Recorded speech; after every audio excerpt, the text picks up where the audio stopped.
I have researched the history of the missionary oblates of Mary Immaculate in Germany for around 30 years now.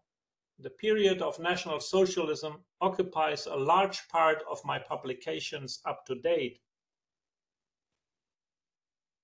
In German oblate life during the period of 1933 to 1945, the spiritual dimensions of giving Christian testimony and martyrdom, theologically we would speak about martyreo and martyrion, somehow intertwine.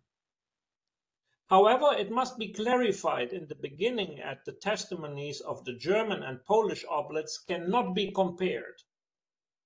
Nazi Germany waged a war of extermination, what we call Vernichtungskampf, against the Polish people, targeted not only the Roman Catholic Church but an entire nation. Oblates in Germany, in contrast, faced the National Socialist Kirchenkampf. Kirchenkampf, translated church struggle, is today the proper historical term that pertains to the situation of the Nazi regime and the Roman Catholic Church from the very beginning. When Adolf Hitler obtained power in 1933, Catholics, after the experience of the Kulturkampf, were a historically suppressed minority in Germany. Protestants were 36%, Catholics were 63%, Catholics were 32% of the population. So both the ideology of the National Socialist Party and the belief of the Catholic Church demanded total adherence from their followers.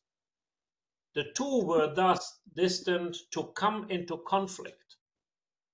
Hitler's quote of July 6, 1933 made it clear, quote, "A German church, a German Christianity is nonsense. You are either Christian or German. You cannot be both. The Catholic Church's time is over. The priests are aware of this. They are clever enough to avoid open conflict. If they don't, I certainly won't allow them to become martyrs. I will make them look like ordinary criminals." The attitude of Nazism towards Christianity was never an as well as, but always an either or. To most Catholics, however, this intrinsic conflict was hardly evident at the outset of the Nazi regime. Many were convinced that it was possible to side with the movement of national rebirth and to be loyal Christians at the same time. So it should therefore not surprise us that already in 1933, both state and church were interested to find a way of coexistence. The Holy See accepted Hitler's proposal of a concordat, which was ratified in July 20, 1933. The church was to renounce any political influence, but at the same time was guaranteed freedom for its pastoral and educational activity. However, from the beginning, the state ignored its commitments. On March 14, 1937, Pope Pius IX published the encyclical Mit brennender Sorge, with deep anxiety on the situation of the Catholic Church in Nazi Germany. The Pope denounced publicly the numerous instances of breach of the concordat with the Nazi government. This public denunciation caused immense indignation on the part of the Nazi regime, who now lashed out with double ferocity against the Church, aiming in particular at the religious institutes. Their fate was expressed in 1938 by Martin Bormann, chief of the secret police. Quote, "The religious institutes are the militant arm of the Catholic Church. Therefore, we must push them out of their fields of activity, restrict, and finally eliminate them." So let us have now a look to the Oblats. Right from the beginning, member of the missionary Oblats of Mary Immaculate, with German as their mother tongue, were involved in the Kirchenkampf. By the term German Oblats, we mean members of two German Oblat provinces, the German province and the Sudeten German province, then a German-speaking territory in today's Czech Republic and Austria. When the Nazis came into power, the German Oblat province was flourishing, founded in 1895. By 1933, there were 449 German members in vows, plus 48 novices, 20 postulants, and 568 juniorists in 5 boarding schools. There were 25 Oblat houses in Germany.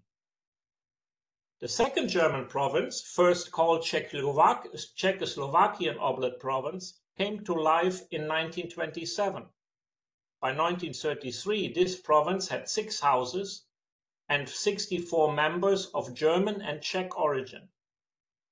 After the annexation of Austria, Bohemia, and Moravia by Nazi Germany on October 1st, 1938, the name had to be changed in Sudeten German province. The two Oblat provinces, both involved in parish mission, retreat, apostolate of the press, education, and parish work. Both provinces had proper formation facilities. In addition, German Oblats had accepted mission territories in southwest Namibia, South Africa, and Paraguay. At the same time, they were involved in the foundation of St. Mary's Province in Canada and St. Henry's Province in the United States.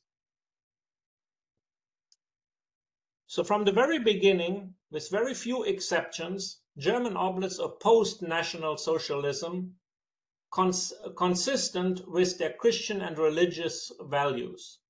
A good number became involved in church resistance, often unintentionally because of their mission. However, the first discriminations were institutional. New financial restrictions for foreign exchange weighed especially heavily on missionary institutes with whose activities depended largely on the transfer of finances for foreign countries.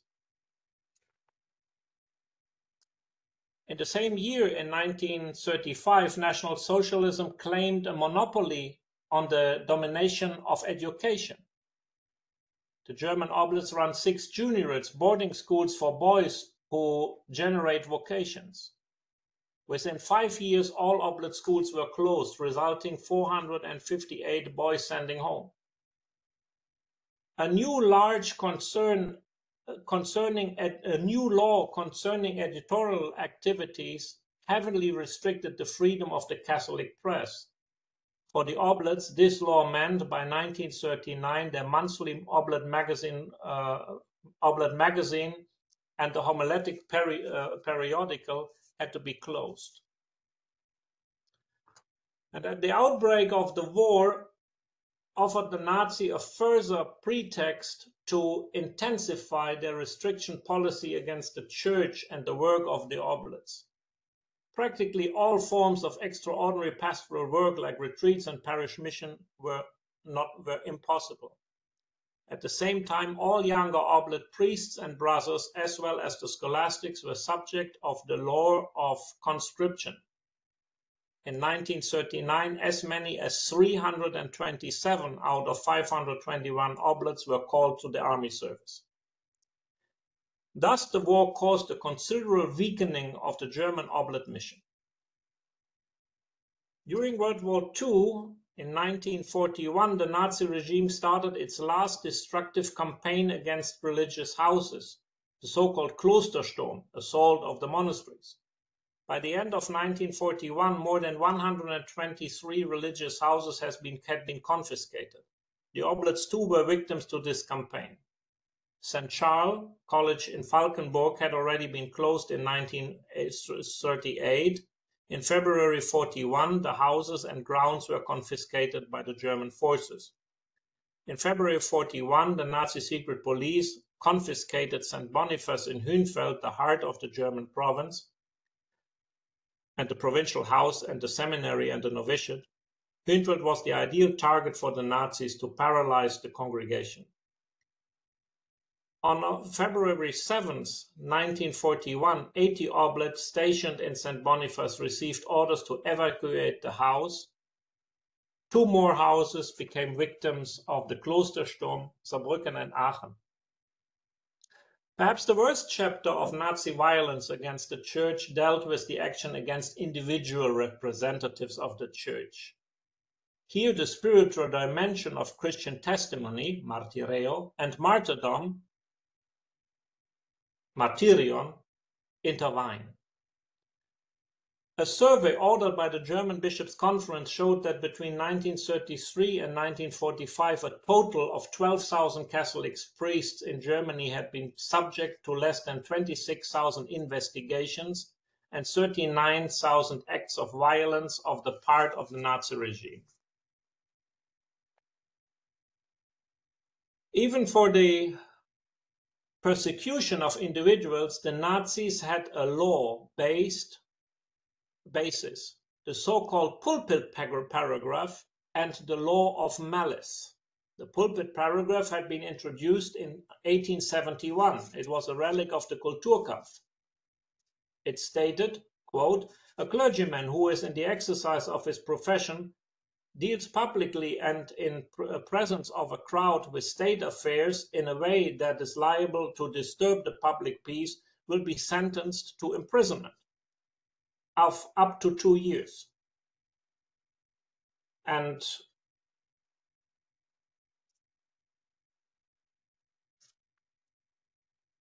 so we know about 9 oblates who were denounced and threatened during their unpleasant interrogations by the Gestapo.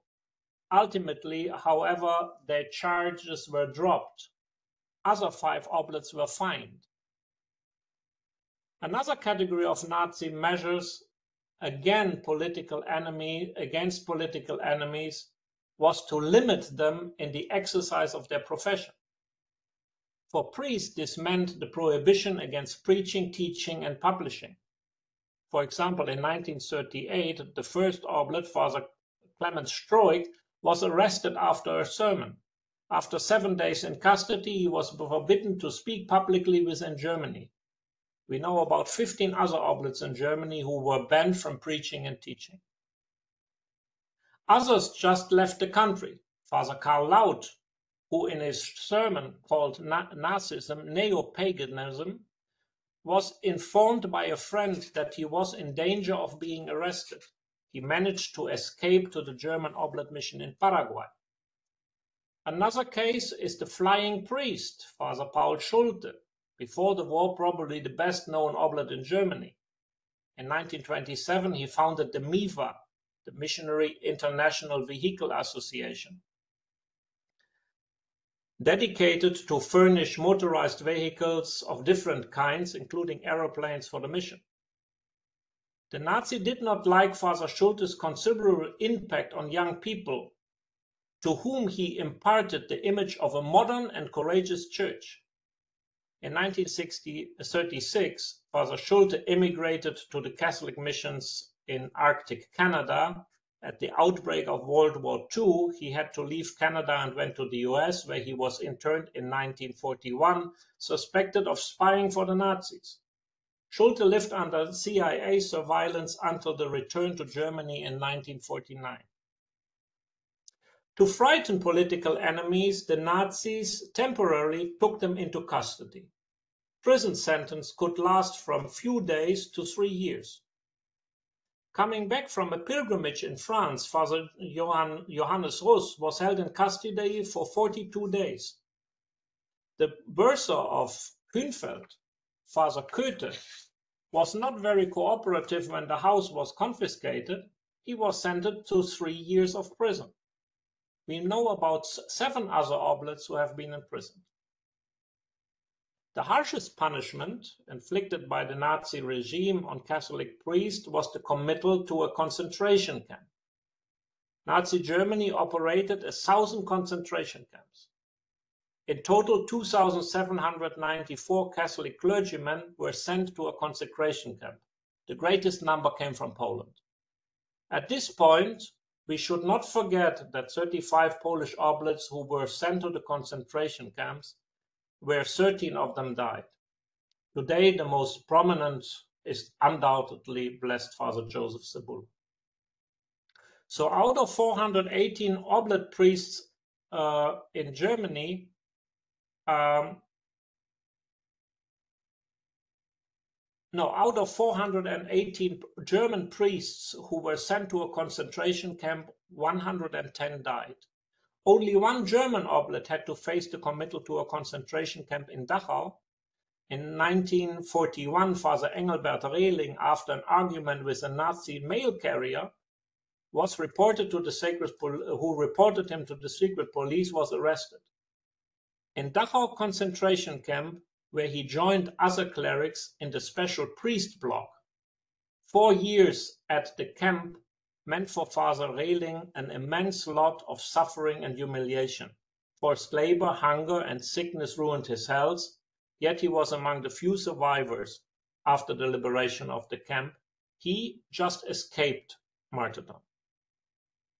The death sentence was pronounced for various reasons during Nazi regime against 59 German Catholic priests. One of them was the oblate Friedrich Lorenz. He was assigned as a priest to the central parish of Stettin. In the evenings, he occasionally met with other priests and soldiers. A Gestapo spy who had managed to worm into the way of this circle.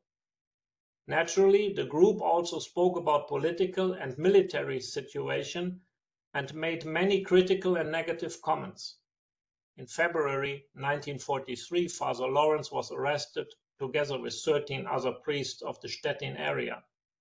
He was accused of subversive statements, of promoting defeatism among soldiers, and of fraternizing with the foreigners.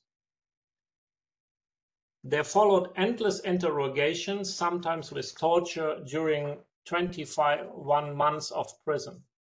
In September 1944, Father Lorenz was sentenced to death. He was beheaded on November 11th in 1944 at Halle. The Second World War was a direct result of Nazi politics. The German oblates, whether serving in the army or not, shared in great amount of suffering the regime had brought to the people. Out of 327 German oblates drafted to military service, 82 lost their lives during the war. 26 of them went missing and were presumed dead. 42 oblates spent difficult years as prisoners of war. Of these, 37 were released only later than 1947. There were 72 oblates, mainly seminarians, who did not come back after to the oblates after the war. Most of those in temporary vows just did not renew their religious commitment. Somehow all these oblates have to be included among the victims of the Nazi regime. In April 1939, the German Oblate province had 521 members. In 1947, there were only 384 left. The number of oblates in the Sudeten province was 64 at the beginning of the war, had shrunk to 44. The oblate houses in Kronach, Lahnstein, Gelsenkirchen, Essen-Borbeck, Breslau, Altwasser, and Aussich and Eger were seriously damaged by bombs. Complete destructions came to the houses in Munich and Stettin-Zülchow. The confiscated houses in Hünfeld, Falkenburg, Aachen, and Saarbrücken were returned to the oblates. Establishments in the former German Eastern territories, like the ones in Striegau and Stettin, had to be given up under Soviet occupation. The Sudeten province disbanded after 1946, since all German oblates had to be expelled from Czechoslovakia. Short conclusion. The history of the German province during the period of Nazism is typical for all the male religious institutes. German oblates bore witness in silence or open resistance. Some even took the risk of losing their lives by standing up for the truth. Only Father Friedrich Lorenz suffered martyrdom in the full sense of the word. The entire witness remains a challenge for the present, when no lesser radicalism and firmness is demanded of the disciples of Christ. Even in our days, with growing radicalism and nationalism, we are called to give to God what belongs to Him. Only then we will also give to humanity what is human. Thank you very much.